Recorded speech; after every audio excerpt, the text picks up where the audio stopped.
Kemelut rumah tangga pelakon Linda Hashim dan suaminya Bigo nampaknya masih belum menemui jalan penyelesaian apabila prosiding mahkamah yang berlangsung hari ini berakhir tanpa keputusan yang diharapkan.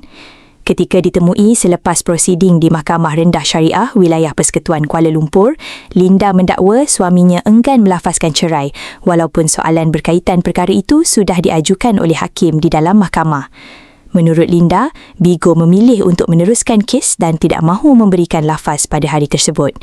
Linda juga berkongsi bahawa prosiding terpaksa ditangguhkan kerana pihak peguam defendant hadir lewat menyebabkan sesi bermula lebih lambat daripada yang dijadualkan. Katanya lagi, banyak perkara perlu dijelaskan dalam keterangannya kerana isu yang dibincangkan melibatkan perkara yang berat dan terperinci.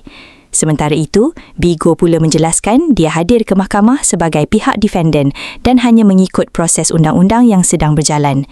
Perkembangan terbaru itu sekali lagi mengundang perhatian ramai, memandangkan hubungan pasangan ini sebelum ini juga pernah melalui beberapa fasa perpisahan dan rujuk semula. Difahamkan, mereka pernah bercerai pada bulan Mac 2023 sebelum kembali rujuk pada April tahun yang sama. Namun selepas itu, hubungan mereka dikatakan kembali berkolak sehingga berlaku perceraian kali kedua sebelum mereka kembali bersama semula. Untuk rekod, Linda Hashim dan Bigo mendirikan rumah tangga pada Jun 2013 dan dikurniakan 3 orang anak perempuan. Ramai netizen turut meluahkan rasa simpati melihat hubungan yang dibina bertahun-tahun kini masih melalui ujian yang cukup berat.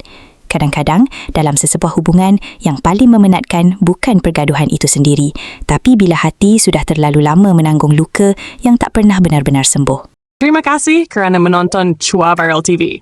Jangan lupa like, komen dan subscribe untuk terus dapatkan update terkini tentang dunia hiburan Malaysia. Jumpa lagi di video seterusnya. Stay tuned untuk lebih banyak kisah sensasi.